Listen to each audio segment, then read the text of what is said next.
furnace of adversity. Right? Because that was the argument Satan brought to the Most High. He said, well, of course he's going to remain faithful. Look at all of his abundance. And the Most High said, all right, I'll let you take away all that and see if he remains faithful. See if he remains an acceptable man. And he did. And he was also increased at his last end. Back up at verse 3. Because he received like twofold riches of what he previously had. Because he lost all of his riches and family members. It says, believe in him, and he will help thee. Order thy way aright, and trust in him. Ye that fear the Lord, wait for his mercy, and go not aside, lest ye fall. Ye that fear the Lord, believe him, and your reward shall not fail.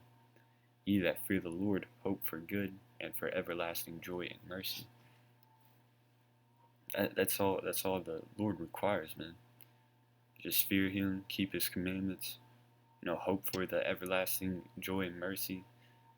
Keep things simple, man. We understand these prophecies that, the mark of the beast is on its way, World War III is on its way, and that Yahushua is coming back with those chariots to destroy the wicked and deliver the righteous. So have hope in Yahushua, coming back to deliver us, man. It's very simple, and that's what it's going to come down to. Is like if you have that faith, and you show forth that long-suffering attitude whenever you're in the time of the hour of temptation, when you're presented with that mark of the beast, saying, hey, you're either going to die or you're going to take this mark of the beast. Say, all right, give me the former, give me death. Because we ultimately know that mark of the beast is going to be a far worse death than anything Esau can do unto us. Matter of fact,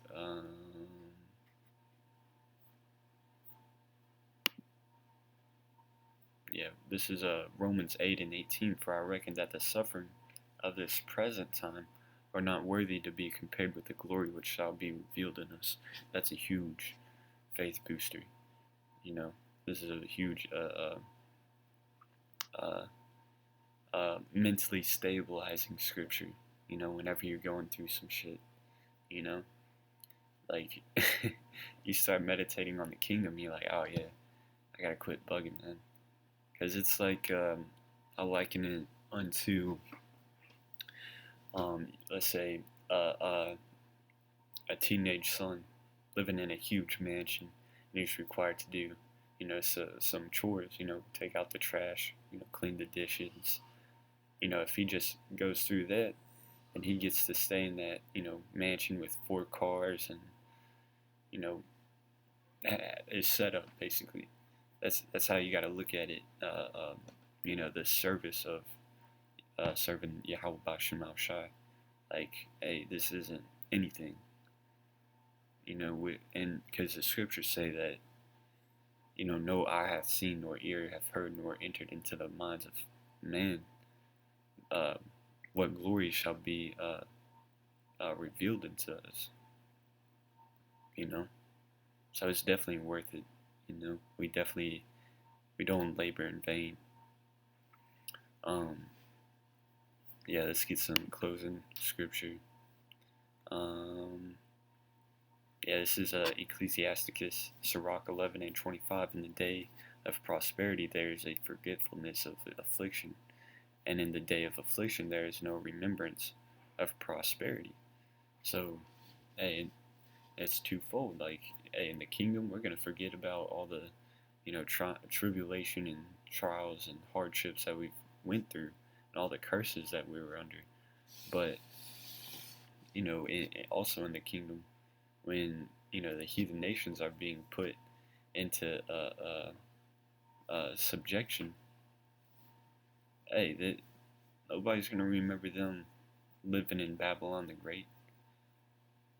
I mean, we're going to have remembrance of it because there's going to be a memorial for it. Just a bunch of smoke in a desert wasteland. But you're not going to remember what it felt like. Like, man, speaking of this snowstorm, like, um, you're gonna be like, once the snow melts away, you're gonna forget everything about this, man. You playing in it, or you, hey, being cold as hell stuck in your house. You're gonna forget about it.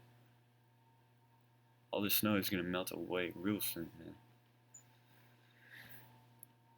So you either gotta live it up or just, bear down. This is Psalms 27 and 14. Wait on the Lord, be of good courage, and he shall strengthen thine heart. Knowing that Hebrew word heart is la'ab, which can be substituted for your mind. Wait, I say, on Yahweh Ba'Shem Al Shai. Because the scriptures talk about those that wait upon the Lord.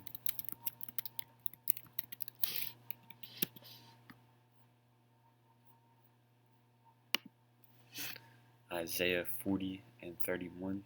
It says, but they that wait upon the Lord, Yahweh Ba'Shem Al Shai, shall renew their strength, and they shall mount up with wings as eagles. They shall run and not be weary. They shall walk and not faint. So that's going into those new bodies, man. Just wait upon the Lord. Wait upon Yahweh Ba'Shem El Shai. Constantly endure.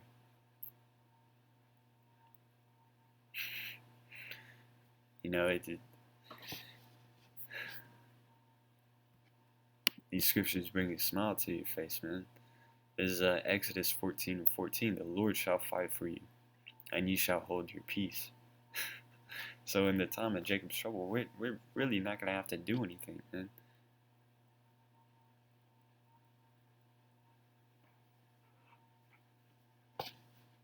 Because ultimately it's Yahweh Ba'Shem El Shai doing his will at the end of the day.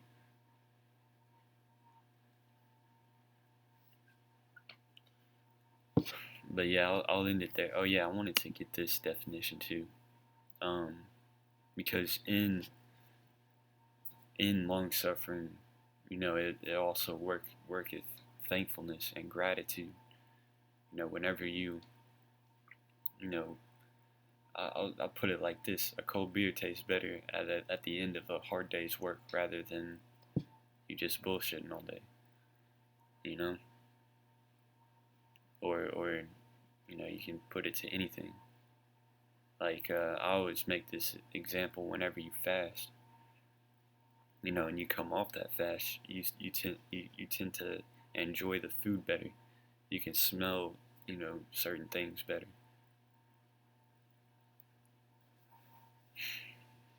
You know, just going without it for so long, you start to appreciate it. Oh, and also, I'll make an example to, this storm.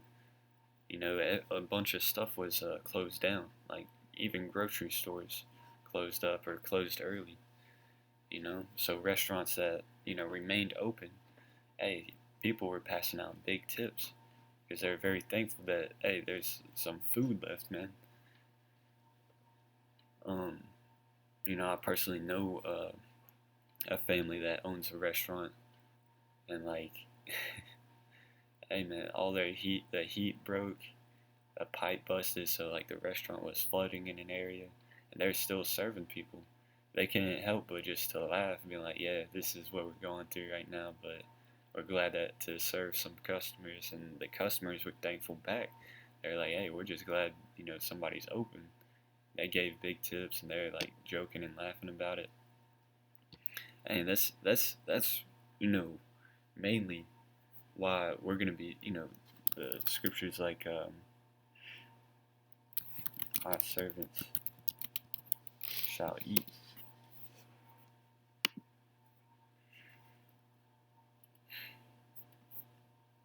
Isaiah 65 and 13 says, therefore thus saith the Lord Yahweh Ba'Shem El Shai, behold my servant shall eat, but ye shall be hungry. Behold my servant shall drink, but ye shall be thirsty. Behold my servant shall rejoice, but ye shall be ashamed. Because we're gonna have that understanding of what's happening. Verse 14, behold my servant shall sing for joy of heart, that you shall cry for sorrow of heart, and shall howl for vexation of spirit. So hey, the Most High servants are gonna eat, and we're gonna be singing for joy of heart during, in the midst of hardships. But for the wicked, they're gonna be crying and uh, uh, uh, for vexation of spirit because they put trust in this world. But yeah, I'll end it there. So with that, Lord willing, this video was uplifting and edifying to the elect. Once again, all praises are honor and glory to Yahweh Bashim Yahushai Bashim Dash. Again, double honors to the apostles and elders, and of great millstone, and peace and blessings to the elect out there that's pushing this word in all truth and sincerity. Shalom.